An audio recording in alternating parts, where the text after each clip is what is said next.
안녕하세요. 100세 시대에 100세까지 코인을 할 수도 있다는 자신감을 불어넣어드리기 위해서 방송의 문을 열게 되었습니다. 자, 지금 여러분께서 보고 계시는 화면은 국내 코인 거래소 1위인 업비트 화면입니다. 자, 업비트에서 여러 코인들의 거래를 주도하고 있는데 우리가 대표적으로 알고 있는 비트코인의 현재 시세를 확인할 수 있습니다. 원화 시세로는 3,930만 원 정도 형성을 하고 있고 달러로는 29,700불 이렇게 29,700달러를 형성하고 있습니다. 자, 월봉 화면을 보니까 2017년도에 500만 원에서 거래되던 것이 2022년도에 7천만 원까지 올랐다는 것을 확인할 수 있습니다. 현재는 그 가격대에서 반토막이 난 상황인데요. 자, 비트코인의 미래 운명은 어떻게 될까요? 비트코인은 지속적으로 우리에게 재테크 수단으로서 각광받을 수 있게 할까요? 아니면 역사의 한 페이지만 장식하고 사라지게 될까요? 비트코인에 대해서 운명에 대해서 지속적으로 안내를 드리고자 합니다. 특히 비트코인에 대해서 오랜 시간 동안에 인문학적인 개념을 결합시켜서 안내 드리는 분이 계십니다. 바로 그분이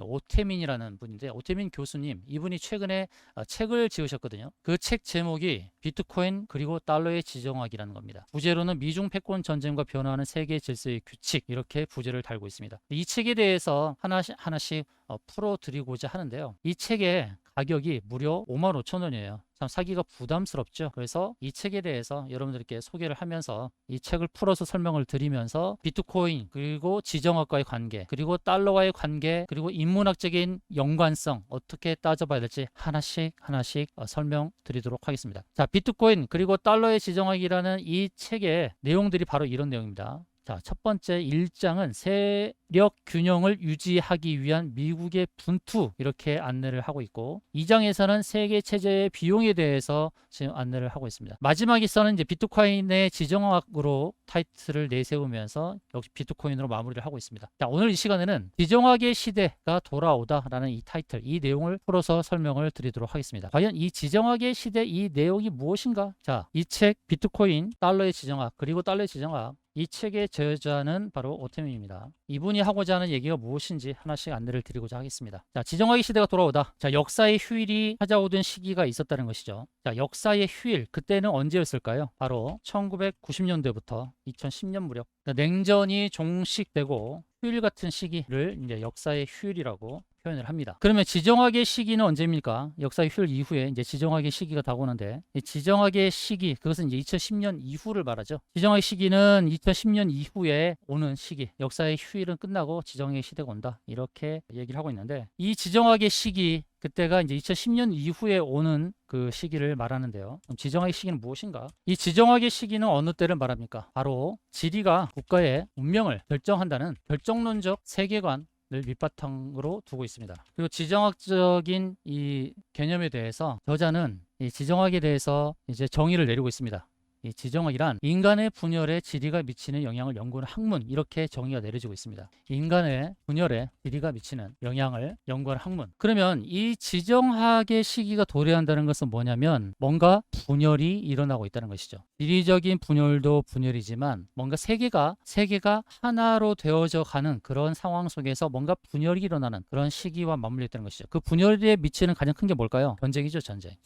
이 전쟁과 관련된 것, 그리고 경제와 관련해서 금융이 분열이 일어나는 겁니다. 금융의 분열, 이런 것들을 염두하면서 책을 살펴보는 것이 의미가 있고요. 자, 역사의 휴일 동안에는 뭔가 세계적으로 생존 규칙이 있었죠. 근데 익숙해진 생존 규칙과 결별한다는 겁니다. 작별한다는 것이죠. 이때가 이제 바로 긴장감 조성되는 시기가 된다라는 것입니다. 이러면서 이제 지정학 이해의 출발점에 대해서는 이제 미국으로 우리가 잘 알고 있듯이 국제 질서를 떠받치는 나라가 미국이었다는 것이죠. 미국에서 어떤 변화가 있는가? 지금까지 미국이 주도하는 글로벌 패권에서 지구의 바다는 하나의 나라에 속하게 되었는데 이것에서의 이제 분열이 조금씩 나타나고 있다라고 보는 거예요. 그래서 지금 현재로서는 역사의 휴일이 이제 마무리되고 점차 다시금 이제 미국이 주도하는 글로벌 패권 하에서 어떤 변화가 일어나는지를 봐야 되는데, 이 글로벌 패권이 가능했던 것은 이자율과 관계가 되어 있다, 이렇게 소개를 하고 있습니다. 자, 미국이 그동안에 이제 세계 질서를 유지하는 시기에서 저금리 시대에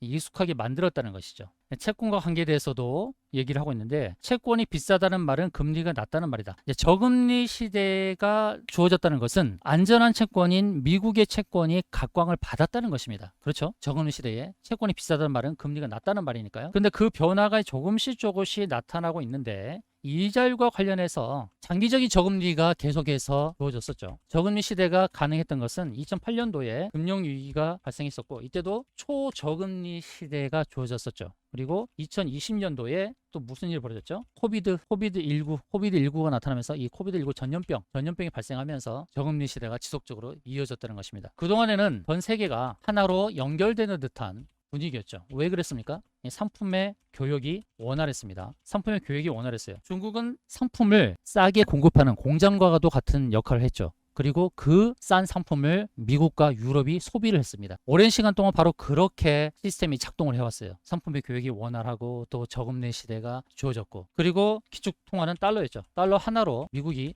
전 세계에 관여를 했습니다. 그리고 코비드19와 같은 그런 사건이 벌어지는 위기가 도래할수록 세계는 안전자산인 달러로 피신을 했죠. 그만큼 달러의 수요는 계속 있었고 전염병의 확산이라든지 전쟁이 벌어지는 그 시기에 달러가 기축통화로서의 역할을 더 강하게 했을 뿐만 아니라 달러로 피신을 했어요. 그러다 보니까 환율에 있어도 큰 영향을 줬었고요. 그런데 이제 이것이 미국에서부터 판도가 달라지고 있다는 것입니다. 저자가 얘기하는 것이 바로 그 내용입니다. 자, 미국이 달러 하나로 무심하게 세계에 관여를 해왔는데 이제는 판도가 바뀌고 있는 것이죠. 미국이 어떻게 판을 바꾸는가 자, 근데 그러니까 미국 국내에서는 이런 얘기를 하고 있어요. 국제 전쟁에 관여를 했는데 한국 전쟁, 베트남 전쟁, 반테러 전쟁의 경우 근데 이런 전쟁들이 발생할 때에 미국은 뭐라 그러냐면 이제는 미국 내부에서 세계 문제에서 손을 떼라는 주문을 하고 있는 거예요. 왜 이런 얘기를 하고 있냐면 세계 전쟁들, 조금 전에 말씀드렸던 한국 전쟁, 그리고 베트남 전쟁, 그리고 반테러 전쟁, 전 세계 테러를 막고자 하는 미국의 그런 의지가 결국 미국을 분열시켰다는 얘기입니다. 세계 전쟁에 참여하면서 미국을 분열시켰다라는 그런 내용들이 내부적으로 나오고 있는 거예요. 그래서 세계에 관계된 것들에 참여를 하지 말라고 계속 내부에서는 그렇게 주문을 하고 있습니다. 그런데 그렇게 할 수 있나요? 쉽지가 않죠. 왜냐하면 쉽지 않다. 손을 떼는 게 쉽지 않아요. 왜냐하면 중국이 양강 구도를 형성하고자 하는 의지를 보이겠다는 것입니다.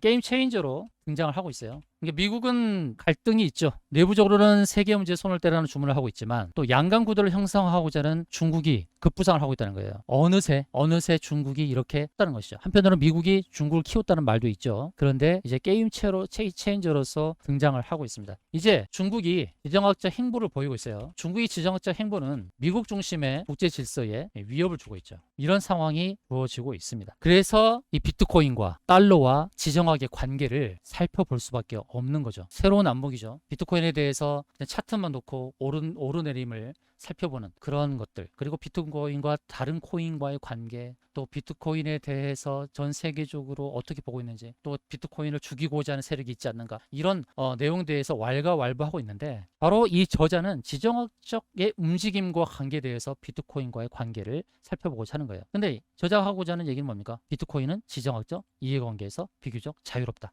바로 이 얘기를 하는 겁니다. 자, 비트코인은 뭐라고요? 지정학적 위기와 같은 이해관계에서 자유롭다. 비교적 자유롭다. 이 얘기를 하고 있는 겁니다. 이게 무엇을 뜻하느냐? 이 지정학적 상황 하에서 이 지정학적 위기와 같은 이해관계에서 비교적 자유로운 비트코인, 이 비트코인에 대해서 긍정적이고 장기적인 관점에서 재테크 수단으로서 의미가 있다라는 그 얘기를 하고 있는 거예요. 오늘은 일장에 대해서만 얘기를 했습니다. 앞으로 차근차근히 비트코인이 지정학적 관계와 어떠한 연관이 있고 또 달러와 어떤 연관이 있고 그래서 앞으로 장기적으로 어떻게 살아남을지에 대한 그런 관점 궁금하지 않으십니까? 지속해서 이 내용에 대해서 안내를 드리고자 합니다. 이 채널 고정하시고 좋아요, 구독 눌러주시면 감사하겠습니다. 또 다음 시간에 이 내용을 더 깊이 있게 살펴보도록 하겠습니다. 지금까지 시청해 주셔서 감사합니다.